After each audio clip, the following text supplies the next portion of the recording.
you pointed out, I mean, I was one of the first to put my career on the line Mm. to go out and sue the government over these constitutional violations. Um, and I was told by my peers here that I could probably lose my bar license for doing that. And in some states, lawyers were losing their bar licenses for it. To August of last year, nobody really knew who I was. There's about 12 people who are producing 65% of anti-vaccine misinformation. We need to come together as Americans and realize that we have a war at hand here. Right? Like, dude, how scared of this shit do you have to be to be wearing gloves, a face shield, and mask at this point? Help us to urge folks and say to them, look, it's time to roll up your sleeve and get the shot. Chiropractor in Omaha, Nebraska, responsible for 65% of the anti-vaccine misinformation. Put what I say to the test. Just don't write me off as crazy misinformation. Doctor, please bring yourself in order. 600,000 people will die of cancer. 300,000 people will die of obesity this year. When is enough enough? We have a doozy of an episode today. If you've ever read the Substack Coffee and COVID, then you know what I'm talking about. You know the person I'm sitting down with today. If you've never read that, you are missing out. I can't tell you how many people I talk to that read that Substack. And I am sitting down with the myth and man, the legend, Jeff Childers. How the heck are you, brother? I'm great. It's good to be here. Yeah, well, I'm glad you're here. Thanks for sitting down with me today in this episode. You know, it's quite interesting how our paths have crossed. You know, and I apologize. I'm not a regular reader to your Substack. I have read a lot of your Substack, but you know, it's been maybe a year and a half now, or I would say maybe that we sat down initially, maybe a year. But I had these attorneys reach out to me. And they were putting this pressure on me. They're like, man, you have to file a lawsuit. You have to go, after Facebook and Meta and all these people. And, the ball's in your court. And, they put this immense amount of pressure on me. They wanted an immense amount of money for a retainer fee. And I just prayed on it. And I just felt like, God's like, you know what? I have different plans for you. And then about a month or two after that, I had so many people say, "Hey, Jeff Childers mentioned the Disinformation Dozen in the Substack, and he said he'd represent you guys." And so it was like probably 2 weeks after that, we were sitting down and we talked nothing about the lawsuit, but everything about Christ. And I just had this sense of peace. I'm like, man, this is where I need to go in the direction. And you said basically you'll cover all of our attorney fees and you'll do this on a donation basis. And so, Jeff, I just want to initially say thank you, and having the courage to stand in the gap, but and making this lawsuit happen. So I just want to tell you thank you, for on so many levels. But how did you get into this fight? Because you've been active, you've been suing against the mandates, and what was the catalyst for you to realize that crony baloney was a giant tyrannical scam and all this? What got you into this fight? Well, I mean, you're asking me to go all the way back to the beginning when I filed my very first lawsuit against a government entity in my entire career, which was about 60 days into the pandemic in 2020, right? When I filed a lawsuit against my local county, which was one of the first counties in Florida to impose an indoor-outdoor mask mandate. And then I had never sued the government before. That's not my area of practice. I tried to, leave the government alone and hope that it would leave me alone. Right. Just stay out of the government's way. You can't beat City Hall and all that. Well, I won that mask lawsuit.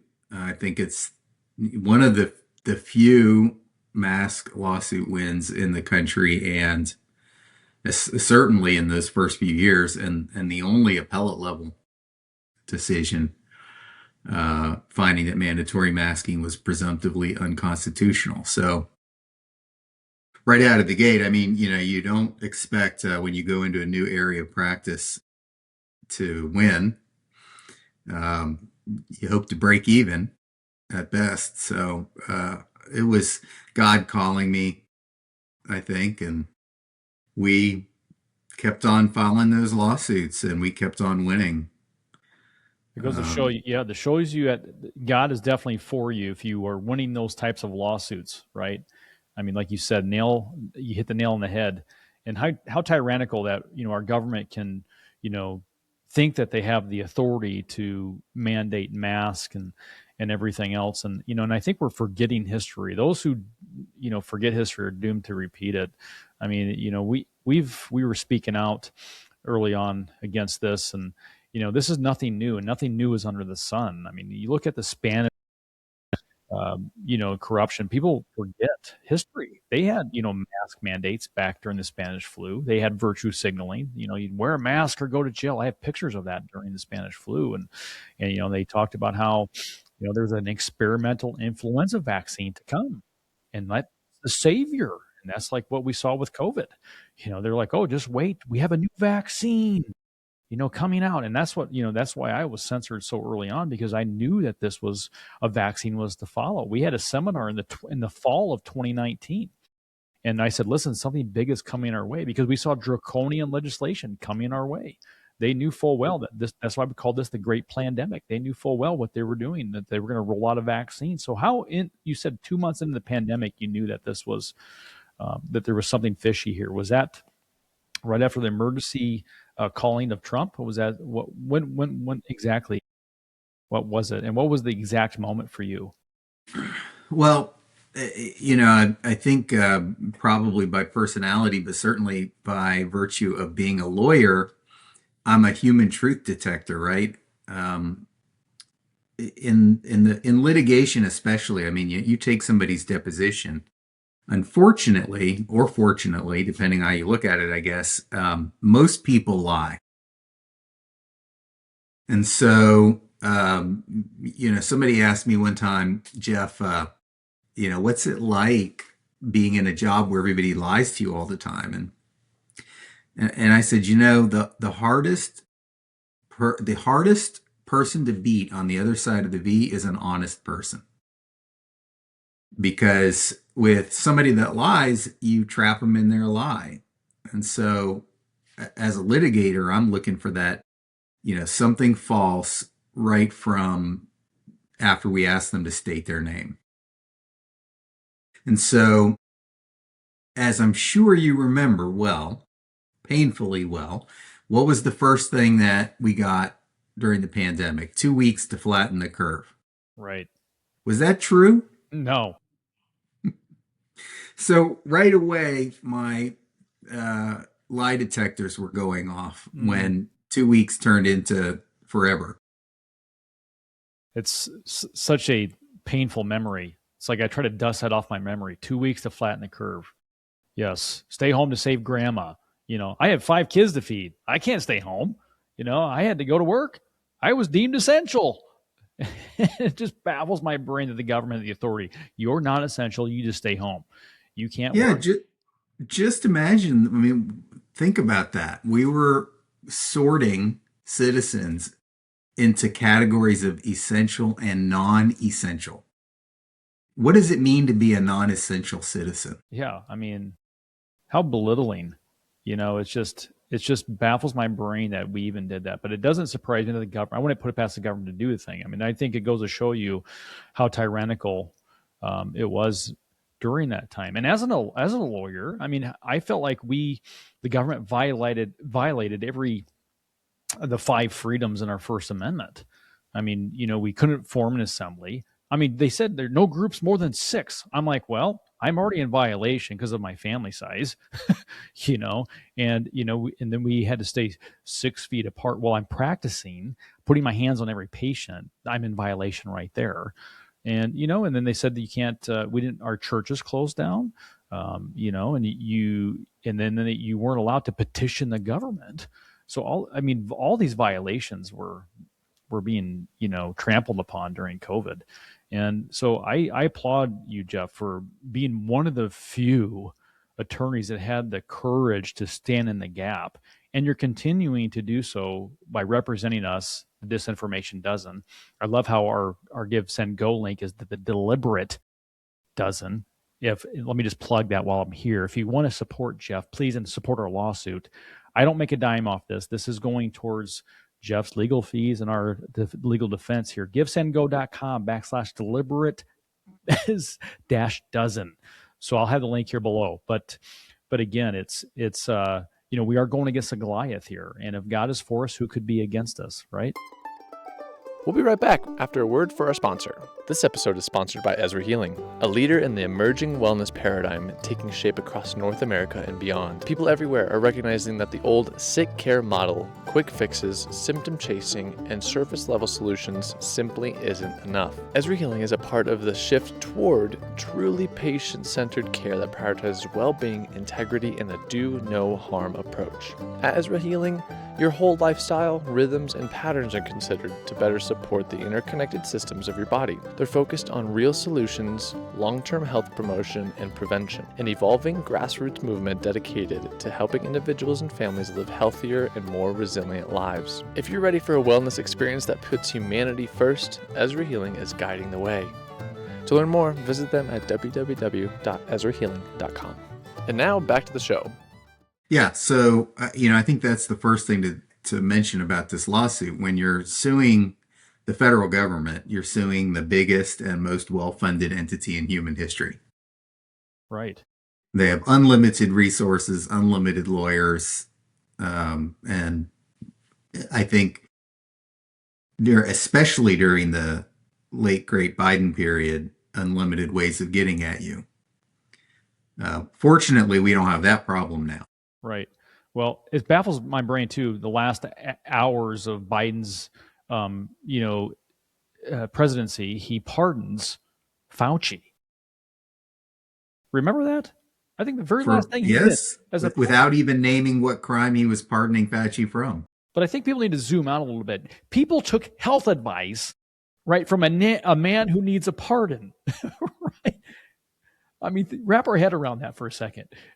I mean, millions of people took health advice from a man who got a pardon. I mean, that's a scary statement.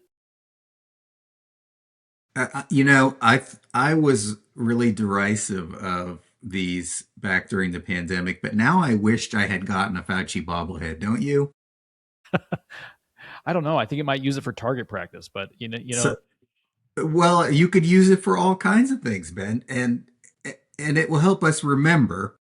Most of all, and never forget, which is how you started off the segment. And so if somebody's got an extra Fauci bobblehead that they don't want, I wish they would send it my way.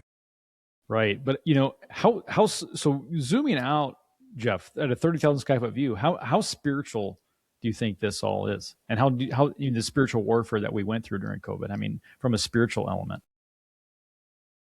So I'm a lawyer. I'm really careful what I write. And because of that, I only got legit canceled once. And I was canceled within 48 hours from every platform I was on. They canceled me off Patreon, off Medium, off Facebook. I'm still permanently, to this day, I can't log into Patreon or medium.com. And what caused it is I wrote a letter to pastors. And all I did, I used the same careful formula that I use in my daily post, which is I didn't say anything. I let New York Times headlines do the talking, the headlines of published scientific papers do the talking, quotes from scientists in the mainstream. I let them do the talking. I didn't talk about, snake venom or something in the water or graphene self-assembly or any of that stuff. I just went with the stuff that we did know. And what I told the pastors was, I said, listen, this vaccine doesn't stop transmission. I'm not saying it. Here it is in, big blue newspapers. Here it is in published scientific studies. The Cleveland Clinic ran one of the first studies, 60,000 nurses and doctors, and they found breakthrough transmissions all over the place. I said, so when you get up on the pulpit and you go out of your lane is theology, and you go into medicine and you start telling your parishioners that they have to take a vaccine to protect grandma, that's a lie, I said. You're lying from the pulpit, and here's what the Bible says about lying. And Ben, again, I had been blogging for 2 years in some of the worst parts of the censorship part of the pandemic, and I didn't get canceled or labeled Disinformation Dozen. But when I sent that letter to pastors, within 48 hours, I was canceled off of every platform I was on. So what does that tell you? 100%. So that confirms, yes, it's spiritual warfare. And that's something I was trying to scream at the rooftops. And that's where a lot of my conviction was coming in, Jeff. I think, during in 2019, the vaccine summit, I don't know if you remember, but they literally took out "In God We Trust" and they replaced the word God with vaccines. And that was in the 2019 summit. They put "In Vaccines We Trust." And this is like a government vaccine ACIP summit here we're talking. And it's, that to me was like, where's the Christian outcry here? Where, all the Christians should be, sending a shiver up our spine, and our Christian radar should be just going off the roof here. But, so many people were so complacent with it. And I've gotten in the debates here, Jeff, with people, and they're talking about, vaccines they're a miracle from God because sin has entered the world and it's there to replace, this sin. I'm like, whoa, just the only thing that can be a replacement of our sins is Jesus. I mean, Jesus died on the cross for us. That's the only thing that can, repair sin here, and not vaccines. That to me is a golden calf. What we're doing here is a golden calf. And I've seen people like "In Fauci We Trust." I've seen, in the El Salvador, the Jesus statue, they literally put "vaccine saves" across the chest of Jesus. And I'm like, how blasphemous can we get? And how, blinded are so many Christians to this narrative? And I think it goes to show you how damaging, or just the power of, putting someone in a fearful state, how blind they become. This is why I always said, I was taught that fear is the fuel that fires the furnace of disease. When we're so fearful, they can control the people. What are your thoughts on that? Yeah, so I would ask you two questions in response to that. The first question is, what is an idol? Yeah, the answer, anything that replaces God. I mean, some people that we worship, if we're fearful, we worship, surrendering to that. I think surrendering anything outside of God is an idol, in my opinion. Okay, and so people who put their trust in vaccines instead of God have created an idol for themselves, haven't they? Yeah, that's exactly right. Yeah, that's well said. And I think that they're just the stigma around vaccines. I mean, I'm trying to expose a lot of corruption around that. This is why they censored me, deplatformed me. I was doing lectures on the National Lab Reporting System and talking about how the government is manipulating data to coerce people on these vaccines, and just talking about injuries. And, my Google folder's been wiped clean. I've had, deplatformed, you've been censored just by raising awareness on the vaccines. And, and I love the quote by George Martin. He said that when you cut out a man's tongue, you don't prove him a liar, but you are fearful of what he has to say. I mean, when they're censoring an attorney talking about this, and they're censoring American citizens, I mean, what do they have to hide? Right, and remember, I didn't get censored for spreading any disinformation. I wasn't even given a reason. I was just told I violated the terms of the policies. Get this, of 4 different platforms all on the same day. I got the same boilerplate from all 4. I believe, I can't prove it, but I believe it was coordinated from somewhere outside of those 4 organizations, because that's the only thing that makes sense to me. Nothing that I wrote when I got deplatformed again was outside of the ambit of mainstream science.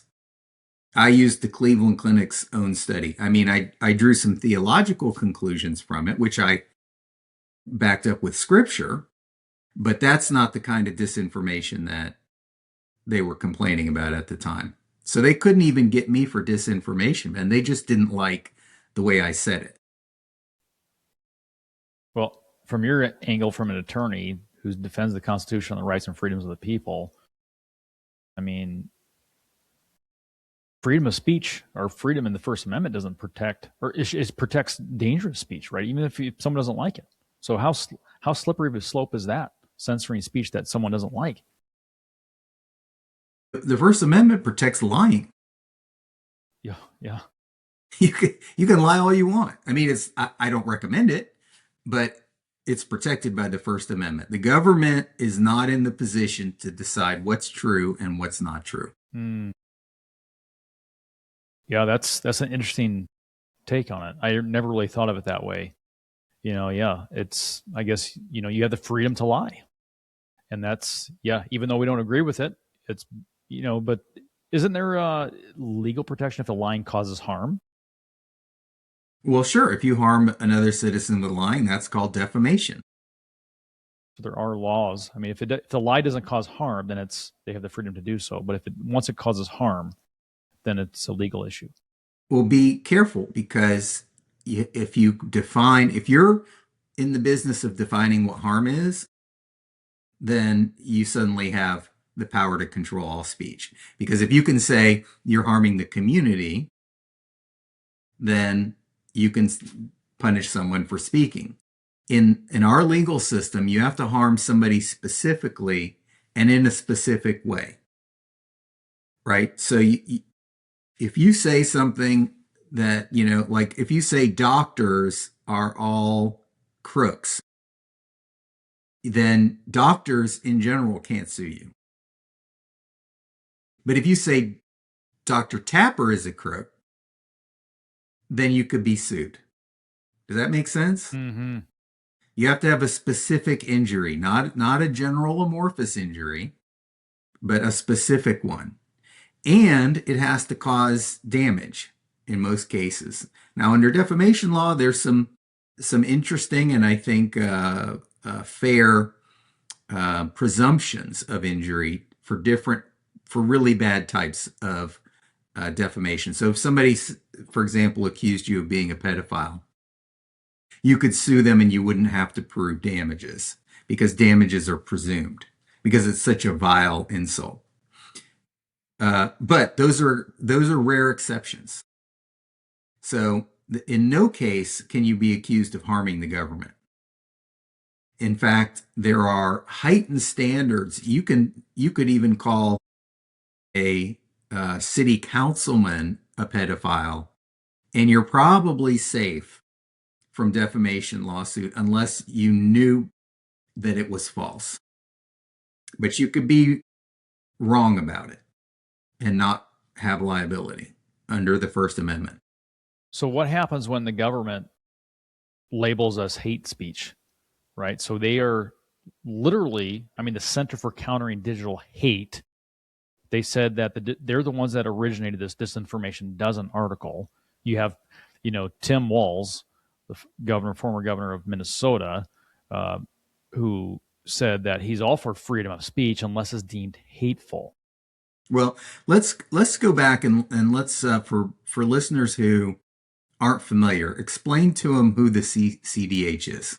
Yeah, so we have the Center for Countering Digital Hate, right, is a nonprofit organization that is basically a foreign entity operating in the United States as they're trying to be a pioneer of defending hateful speech. But their very first article that ever came out was on the Disinformation Dozen, run by a man named Imrad Ahmed, who I believe was the only employee of the CCDH. I could be wrong on that, but I think Glenn Beck did a phenomenal segment on that.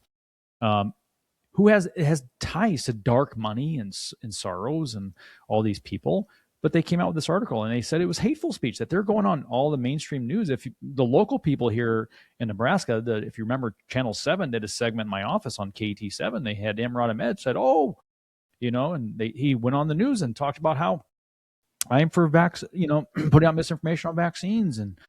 But my point is, he said it was hateful. He said it was right. So, and here's the thing. So that the CCDH group, which again, like you said, is this amorphous NGO. It's not clear who even works for it or where it's located. It was formed in Great Britain. And the report that it created, it looked like this fancy government style white paper. And it went through and cataloged all 12 of you guys as disinformers. And it concluded, and this was the novel thing, that something like 67% of all COVID disinformation could be traced back to the 12 of you. So that's why you were the Disinformation Dozen. And that's bad enough that somebody would do that and target you guys. But what happened next is that the federal government took that report and then platformed it, right? And even President Biden went out in front of news cameras and called you guys out, waving around a copy of this CCDH report, as if it was like some official conclusion from government agencies or something. And, the average person had no idea that the CCDH is this shadowy, Muslim-connected, Soros-funded British NGO.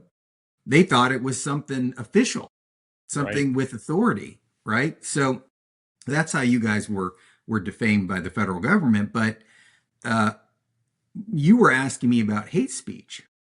And that was the entire premise of this article, is that your COVID disinformation. Okay, so that's bad enough, right? So you got this block at the bottom of disinformation, right? That you're confusing the public and you're creating a community menace by, spreading all these lies that masks don't work and stuff like that. Right. And then they layer, yeah, I know, ridiculous. On top of that, I was at a, never mind. I was going to say something about ever-maskers. There's still a few of them around, but whatever. They got disinformed. Anyway, on top of that layer of disinformation accusations, they put hate, right? So not only were you spreading scientific misinformation, but it was hateful somehow. It was hate speech, like, the worst thing that a neo-Nazi KKK person might, be spreading around the dark corners of the internet. So that's the genesis of this campaign against you guys. And it's all based on this idea of misinformation and hate speech. And you know what? Those aren't American ideas. Those are European ideas. They're arresting people right now over in Great Britain for cracking jokes on the internet about immigrants or whatever, because they don't have a constitution. They don't have a First Amendment. And look at the trouble it's gotten them into. And so what happened, and this is the even more egregious part of this story, is that the Biden administration smuggled these European anti-constitutional values into the U.S. through this shady NGO, and y'all were the scapegoats for all of it. And they were trying to make you the mechanism for smuggling in the concepts of disinformation and hate speech, which again are just the First Amendment does not recognize that. It prohibits our government from making hate speech laws. They get into big trouble. States try this all the time, like criminal enhancements, where if you commit a crime and say something offensive at the same time, then they want to add, years to your prison sentence. And the Supreme Court is constantly striking those down. So if you remember that Biden speech, he's a phenomenal speaker, by the way. There's a sarcasm. Isn't he? Oh, goodness. I remember. I read on Facebook. Yeah, Facebook. I read on Facebook. I read on Facebook that there's 12 people killing people. I remember that. I remember the day that happened. You asked me on our last, we did a interview here a few weeks back, and you asked me what was the first moment when you realized that, or Biden called you out. Where were you? And I remember walking out of the grocery store, and I go, "Oh, SHIT. I need to delete everything off my Instagram." And I went on there. And I'm trying to delete every vaccine post. And then also my screen went white. Beep. And it was a day or a couple days after Biden called us out. I just knew that. There was literally the very first time I saw that, I was like, I need to delete everything. And then boom, I was deleted, because the government targeted us in such a big way that all my social media was deleted. PayPal was seized. Venmo was seized. YouTube deleted. TikTok, I'm permanently banned. I was off of Twitter at the time. All these things happened. It's like they were so afraid of what we had to say.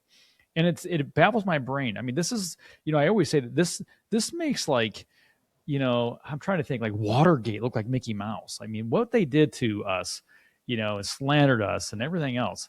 It's crazy, and people need to know about it. But so many people I just feel this sense of complacency in the face of evil, that people just don't care. They care more about sports. And I used to be the biggest, like, March Madness fan.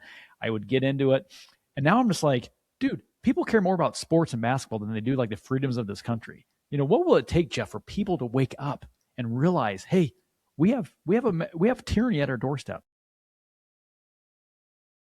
I have spent probably as much time thinking about the pandemic as probably anybody has, both by virtue of the fact that I was actively litigating over all these issues and thinking through them on a legal basis, right, to try to formulate arguments, but also because I have my blog and I write about it every single day. So I have put a lot of thought into this, and I have a recurring theme, or maybe a joke, or whatever you want to call it, in the blog, of the COVID miracle, right? And you can trace a lot of very positive developments in our culture and our society and our politics straight back to pandemic excesses, and I always joke, it's another pandemic miracle. And one of those is this perverse, they say God works in mysterious ways. And as you know, as a Christian, Christians have a different view of suffering than most people do, right? So we believe that God often uses suffering as a way to discipline us, to get our attention, to turn us in a different direction, or to prepare us for something in the future. Yes. And that's so liberating, right? Because you can encounter suffering, major suffering in your life, and you always have that hopeful possibility that maybe there's a greater purpose behind it. Anyway, we suffered a lot. All of us suffered during the pandemic, and one of the direct results of that is that in politics, right, to get people's attention, something needs to affect them directly. And one thing the pandemic did was affected every single person directly. Government was in all of our business and in all of our hair. And it was up in our grill. In a way that, most of us had lived our entire lives, like I said at the beginning, that, I just tried to stay out of the government's way. Well, that became impossible during the pandemic. And so we've got an active and engaged electorate that has had an encounter with big government on a personal level that has never existed in our lifetimes. Maybe the closest analogy could be the Civil War. And especially, like the southern states where you had soldiers that would march up and, take over your house and your barn and take all your crops and slaughter your cows and then move on, right? I can't think of another similar analogy. All of our other wars have been overseas, so there was always a buffer, and they didn't necessarily affect people on that, intimate day-to-day basis. But walking into a grocery store and having to make a decision about whether you're going to go the long way because the arrows on the floor point, the other way that you want to go, right, or you're going to take a chance yeah, and walk down the milk aisle the wrong that guy. Way. I was that guy every day. I just out of spite, I'm like, I am not wearing a mask, and I am going to be a violator of these arrows. I deliberately walked down the wrong way. I didn't even care. You were an arrow defier. I was an arrow defier. I don't care. I'm like, give me my bread. I'm getting out of here, and I'm going to break these. I remember doing a back to school campaign. I homeschool my kids, but we at my clinic, we were doing like a back to school campaign to help other kids out, and and so we were doing like bring pencils, notebooks, and donate them, and we're going to help kids out and families. And I remember going to Target.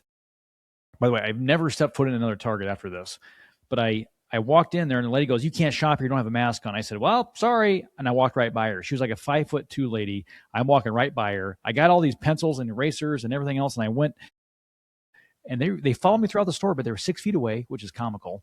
And and I walked to the register and they're like, we're not checking you out. I'm like, I walked over to the self-checkout. Thank God for self-checkout for that day. They were afraid to come by me because I didn't have a mask on, and I just checked out, beep, beep, and walked out. And I said, Did you start sneezing? I should have, but it was comical. But during those times, it was so crazy. Just, I felt like I was in such a battle because, and I didn't wear a mask. I was very defiant. I'm like, I'm not wearing a mask anywhere I go. And I just felt like, I was like ready for war every time I went to these stores, Costco. I was like, okay, I had to gear myself up, but I should write a book about my. I wish I would have, journaled all the battles that I had to go through, but it's just baffling.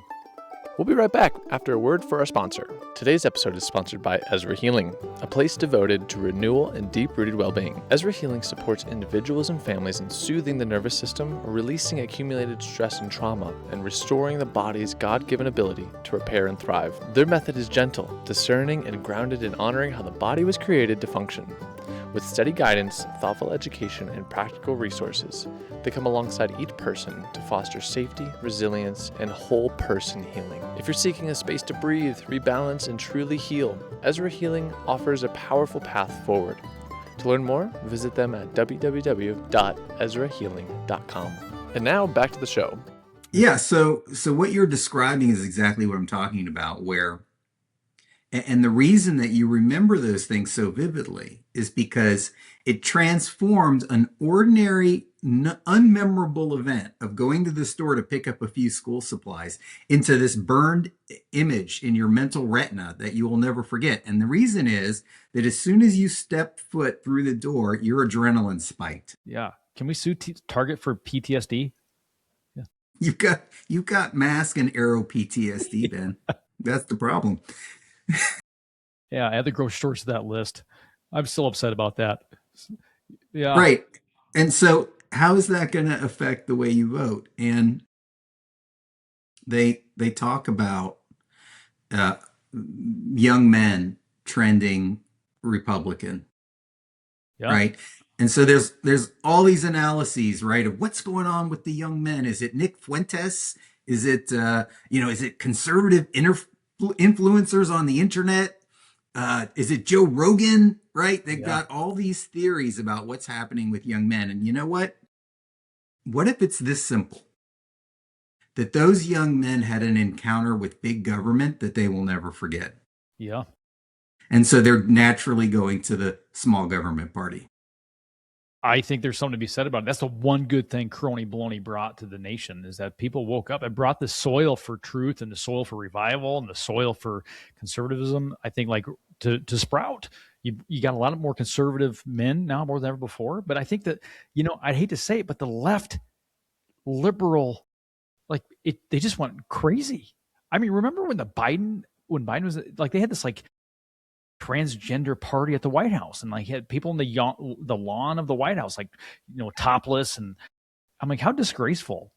It was just, I think if people can't see that for what it is, and God help them. I mean, I feel like the people are turning to that, and that's the one good thing. And there's a quote by Martin Luther King Jr. I think he said, when the people are oppressed, it's inevitable that they have a yearning for freedom. I might be butchering that quote, but it's the principle. It's we were oppressed during a time. We had the lockdowns, 2 weeks to flatten the curve, all these things, these mandates. And the younger generation, I think, saw through it. They realized, none of that, they were affected by school. How many kids in college, they had to go home? They got it worse than we did. They got their schools shut down. Think about what you were doing at that age. I was trying to get girls. Yeah. That was my primary objective. I was saying, but there's a big emphasis on trying. Okay, sorry. I'm not saying I was successful, but the point is that experience, that life experience, was stripped away from they had no social life. They couldn't date. Right. They couldn't go to parties. Think about all the parties you went to in high school and college and stuff. They didn't have that. Right. Yeah. And so their encounter with big government was even more profound than ours. And then on the other side, like you said, you've got, all these bizarre progressive trends right? Everything from the vaccine worship to the ever masking to the trans. I could draw a line through all of that. And you know what I would call it? I mean, no disrespect to anyone when I say this, but it looks a lot to me like medical fetishism. Mm. Like those people who go crazy with plastic surgery. Well, yeah, I think so. I think you're exactly right. I mean, I think transgender movement exploded during COVID. I mean, look at the amount of, I'm in the healthcare field. I mean, look at the amount of testicular injuries in women's sports. Charts. Off the charts, Jeff. It's a real epidemic, you know?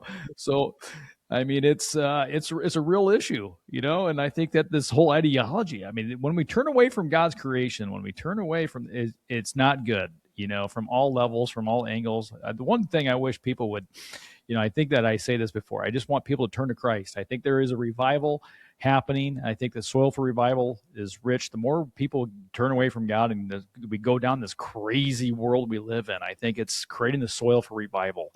And so you know, but yeah, I think the tides are turning. I hope that you are seeing that where you're from. You're in Florida. I'm in Nebraska. I know Florida is they've been doing a lot of good things, even with the fluoride there, and just you know, paving the way. I mean, Another COVID miracle. Another COVID right? year? Yeah. Getting rid of fluoride was tinfoil hat territory a few years ago. Right. Yeah. That's how much the culture has shifted. Yeah. I see that totally. You know, I'm speaking this Sunday at a homeschool. They're actually they're known as the Constitution Club in Nebraska, and I got asked to speak there. And I am so refreshed by all the teenagers that show up to this event. I speak there about once or twice a year, and every time I speak there, I'm so refreshed by all the kids that show up that are hungry for this kind of information, that are like, they defend the Constitution, they understand the battle at hand. But I think there's a lot of truth to that, and I think that the tides are turning. And so it's a COVID miracle. I love that. I love the COVID miracles that are happening.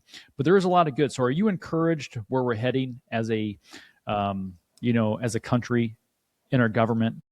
You know, are you pleased? Are you hopeful? Where are you at? Well, I'm by nature optimistic. You know, not only do I think Christians have a duty to be optimistic, but I'm probably an optimistic person on top of that.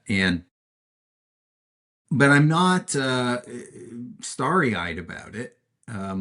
Like you pointed out, I mean, I was one of the first to put my career on the line to go out and sue the government over these constitutional violations.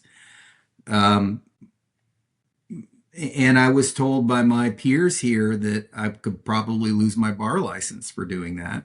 And in some states, lawyers were losing their bar licenses for it. Fortunately, not Florida.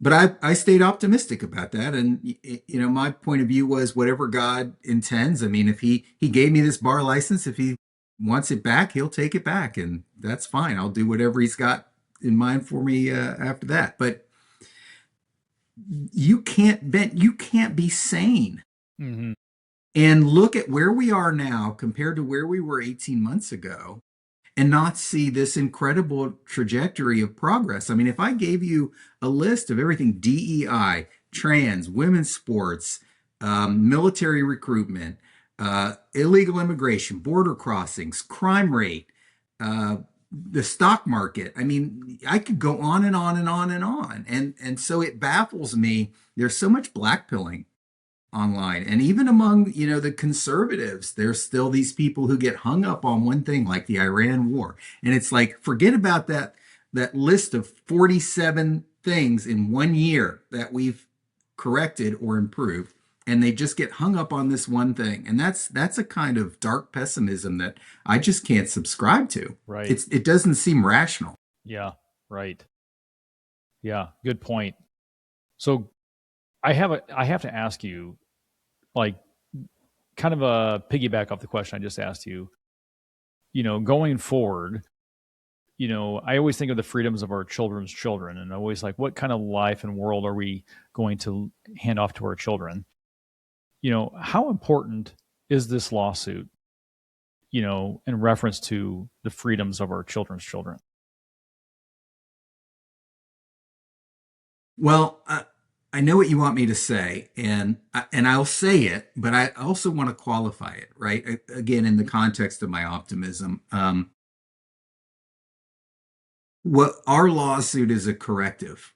The government went too far, and we're suing the government to essentially to make a point to rein them back in, and to draw a clearer line between what's permissible and what's not permissible. And let me just explain that for people who are watching. The issue in our lawsuit is we're not even alleging that the government tried to suppress speech entirely. I mean, we do have that count in there, like what Biden did when he came out in front of the cameras and defamed all of you guys. That was clearly direct government suppression of speech. But beyond that, there's a sneakier layer, which is, can the government influence somebody else, and that person then infringes your free speech rights, right? So the government can do it indirectly, what they can't do directly, or not. And so that's what our lawsuit is about. And I think that's a really important nuance is we have to get a court somewhere to say that the government can't do indirectly what's impermissible to do directly. Now, I don't know what's going to happen. Again, we're up against the biggest and most well-funded entity in human history. And so I would love to one-shot it and, win this case, and for all time, at the Supreme Court, get a rule that says the government may go no further than this. But if we don't win this time, then we're going to figure out why not, and we're going to go back in and try again. And Ben, I'm not going to quit ever. Never. Listen, I started off by telling you my deal was I stayed out of the government's way and the government stayed out of my way, and they broke the deal. And now I'm fully engaged. I'm going to be a thorn in the government's side until I can't file lawsuits anymore. I love it. Well, Jeff, I know that God brought you in my life for a reason. I'm very thankful for that. I think you are the man for the job. So I'm just so thankful that to be in the foxhole with you, to be standing in the gap, because I get goosebumps thinking about it. I mean, this is literally such a battle. This is a battle for our children's children. People need to understand that we are going against, this is a fight between good and evil here, and really to rein in the government. I love the word correction. I think that's an attorney way of saying it. I have other ways of saying it, but you know what? I'll side with you today. But I think it's definitely, this is a fight for freedom. This is a fight for good versus evil. So people, we need all the support we can get. We are going against the Goliath, and unfortunately, these lawsuits are very, very costly. We need your support financially. I want you to go to givesendgo.com/deliberate-dozen. I will have the links here. I'll have the links on the socials. If you just donate $1, $5, $10, $1,000, $10,000, whatever you want to give, please. Every penny goes a long way, so we need all the support we can get. Again, this is going directly for our legal defense to fight tyranny. I think there's a saying out there. Edmund Burke, I think, said it. The only thing for the triumph of evil is for good men to do nothing. What we learned during the pandemic and crony baloney is that we do not have freedom here. We have a medical dictatorship knocking at our door. And if we stay complacent, we are going to let them in the door. We must be proactive here. This is why we filed this lawsuit. This isn't for us to just fill our pockets. This is here for our children's children. So, Jeff, can you give us the last word of encouragement from a Christian standpoint? We want some Christian encouragement. We want some, if people are listening right now, we also want to guide people to your coffee and COVID, where people can find you, and give us this last word, Jeff. Yes, I would say two things. Number one, I'm grateful that this experience has allowed me to meet and work with so many cool people like you that I probably never would have met any other way. And I'm incredibly grateful for that. And the second thing that I push this concept a lot because it's easy to get sleepy, especially when things are going well. And you know what? Right before the pandemic, that's what we did. We got sleepy. And as we assumed Trump would get reelected, we let all of our guard down and we rolled right into the teeth of the Biden administration's pandemic overreach. And it chewed us up pretty good. So we need to not do that this time. We need to, the old expression, make hay while the sun is shining. Right? And so while we have all this momentum going, now is the time to push the ball as far down the field as we can and as quickly as we can, because we don't know what's going to happen. We don't even know what's going to happen in the midterms, never mind 2030. Right. So we need to get ready. What if a Democrat administration comes in next? We need all these decisions to be made now while we have a DOJ that at least isn't, terrifying and unfriendly and uncooperative. Right? It's a pleasure working with this DOJ. They're not agreeing with us. That would be ideal. But short of that, they've been terrific, right? And they're not running disinformation campaigns against us, and they're not, defaming us and trying to get us fired and disbarred and everything. They're being professionals, which is what they should be. So we've got to accomplish as much as we can while we can. I mean, being proactive, I think just by nature, as a human nature, we just want to be reactive to everything. I mean, I always am in the health field and I see, being reactive when it comes to health. People don't value their health till they get sick, but it's painful to be proactive. We have to be proactive here. And this is why we are in this lawsuit. We are fighting against tyranny. And again, I'm very thankful, Jeff, for all your hard work. You guys have been awesome. I feel like this is such a spiritual battle. Again, I'm thankful to be in the foxhole with you. Martin Luther King Jr. said, the ultimate measure of a man is not where he stands in times of comfort and convenience, but where he stands in times of challenge and controversy. People, if you are not facing persecution right now, if you are not in a somewhat of a state of suffering, then what are you doing? Are you picking up your cross? God calls us to be bold and courageous, to be the salt and light of the world. So I just want to encourage you, if you're listening, get into this fight. You can get into this fight by donating to our cause here to help fund our lawsuit. Share this episode far and wide. Go follow and subscribe to Jeff's Coffee and COVID. This is arguably the most popular Substack out there.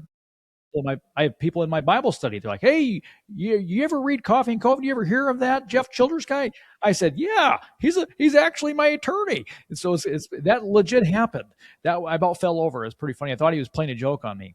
But yeah, it's a great Substack, people. So go subscribe to that. Go follow Jeff Childers. Jeff, thanks so much for coming on the show today, brother. It was great to be here. Thanks, Ben.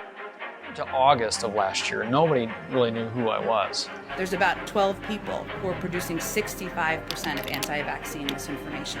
We need to come together as Americans and realize that we have a war at hand here. Right? Like, dude, how scared of this shit do you have to be to be wearing gloves, a face shield, and mask at this point? Help us to urge folks and say to them, look, it's time to roll up your sleeve and get the shot. Chiropractor in Omaha, Nebraska, responsible for 65% of the anti-vaccine misinformation. Put what I say to the test. Just don't write me off as crazy misinformation. Doctor, please bring yourself in order. 600,000 people will die of cancer. 300,000 people will die of obesity this year. When is enough enough?